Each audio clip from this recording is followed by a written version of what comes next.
Ready? Highest rating is an A+. Mr. Brown gets a 9 square rating of A, and he is offered 3,000 shares. And those initials you see there, that is Bruce Green. We saw his letter to the stockholders.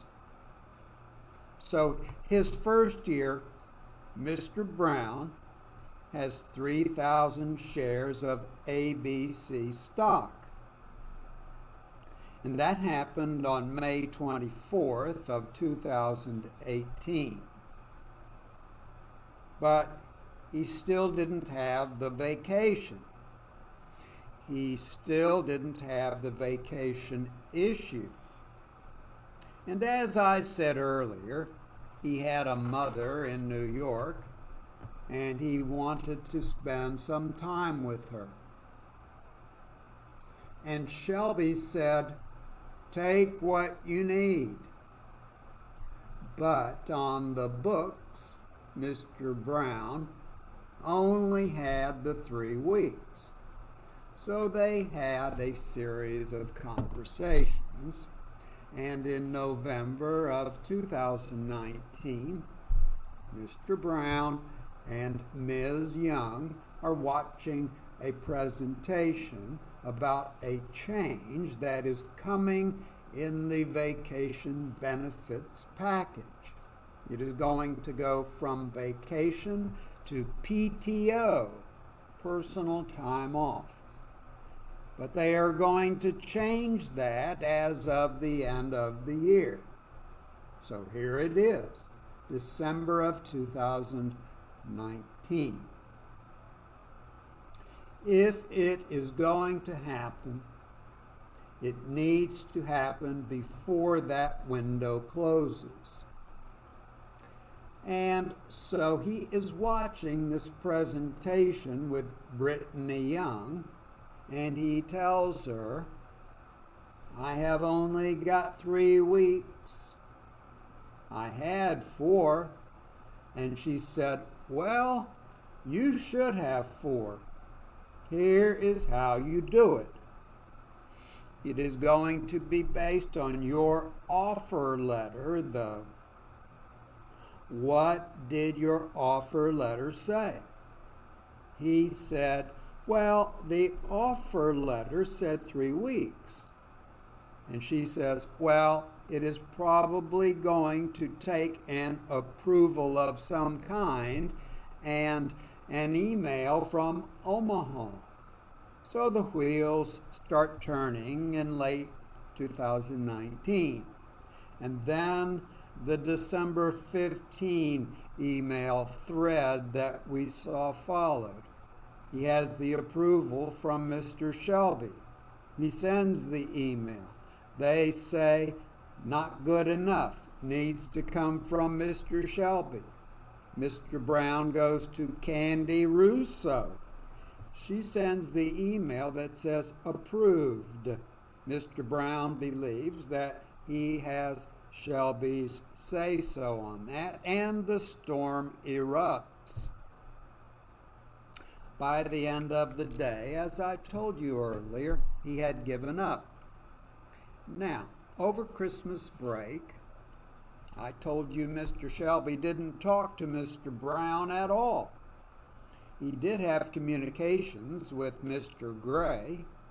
He is in communication with Jane Sanchez. I told you she is the employees relations person in Omaha. And Mr. Gray sends an email to her December 28, 2019. Remember, I told you Mike Ross sat in on the meeting. And it says, "Someone not reporting to Don." Mike Ross fits that description. Second bullet point there, decide the time and place. Consider visibility and whether others can hear what was going on. Third bullet point, meeting to confirm facts. explain to Don that we are here to confirm a situation that occurred. And this is a draft. And then the next bullet point, the situation involved an unauthorized email that was sent to Home Office payroll from me, Tom. This is being written for Tom. Someone else writing a document for Tom's use regarding your paid time off. Next bullet point, provided the facts are confirmed, move forward with termination. That is the investigation that they conducted that involved Don Brown. That is the first time Don was asked about anything. And the rest of the document is all about getting his keys, getting his credit card, locking him out of the computer system. It is all about termination. You will hear Mr. Shelby testify that he had not made a decision yet before this meeting to terminate, even though that document was created a week or so before. What issues are you going to be asked to decide in this case? What is your job? Your job, the questions you will be asked, is going to be whether there was an implied contract, whether by their conduct a contract exists. You will be asked whether an owner of the company can be fired. And you will be asked whether or not the company had just cause to terminate Mr. Brown. Now, we believe that there is evidence that establishes that contract. And without going through the whole thing again, I just kind of want to hit on some of those things because you will read an instruction, I believe, by the judge at the end of this case that outlines the things that you can consider. These are the things I want to draw your attention to.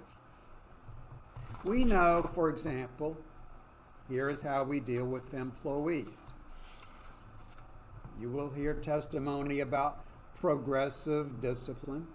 You will hear testimony about whether or not you can terminate someone without involvement from others or without an investigation. You will see phrases like long-term involvement. You will hear about things that Mr. Patterson told Brown in their initial meeting about long-term stability. It is hard to get fired at this company. Mr. Brown will tell you those words came out of Mr. Patterson's mouth and were repeated by another gentleman. We haven't mentioned his name. His name is Mr. Lee. I don't know if he will testify or not, but he is another high-ranking executive at the company. He reported this phrase, "It is hard to get fired at this company." Mr. Gray said similar things to Don Brown.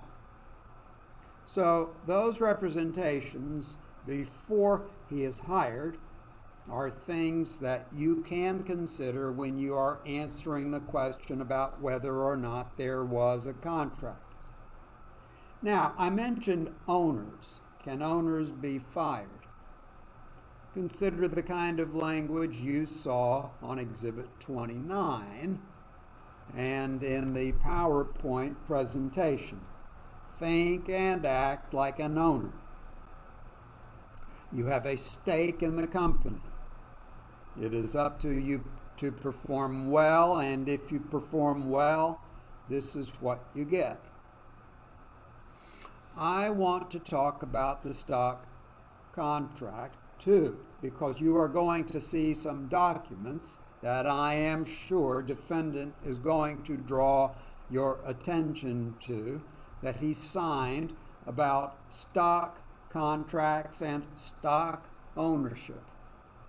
And you will hear that he did sign a more formal stock agreement that says that if you get fired, you have to sell your stock back. And the phrase that is used in the document is fired for any reason. We will look at that document for anything about employment at will. It says you can get fired for any reason, and if you get fired for any reason, I should say, it says you have to sell your stock back. It doesn't say you are an employee at will in that document. So pay close attention to those documents. They are going to, I anticipate, tell you that Mr. Brown was an employee at will, that he could be fired for any reason or no reason. And they will probably show you the offer letter that Mr. Brown signed. It is the second page. And at the bottom of that second page, sure enough, it says, I accept this offer of employment and agree to comply with all conditions of employment. I understand that my employment is at will, and neither this letter nor my employment constitutes an employment contract. Mr. Brown signed that. We are not going to run from that and pretend that he didn't sign it. Of course, he signed it, but he will tell you that what he understood at will to be was something different. Remember, this is an HR guy. I expect that Mr. Stevens will show you some bits of Mr. Brown's deposition that talk about what Mr. Brown said. I don't know if he will show you these or not, but I will. Question: how would you describe employment at will? Answer: I would say that the company usually terminates with cause.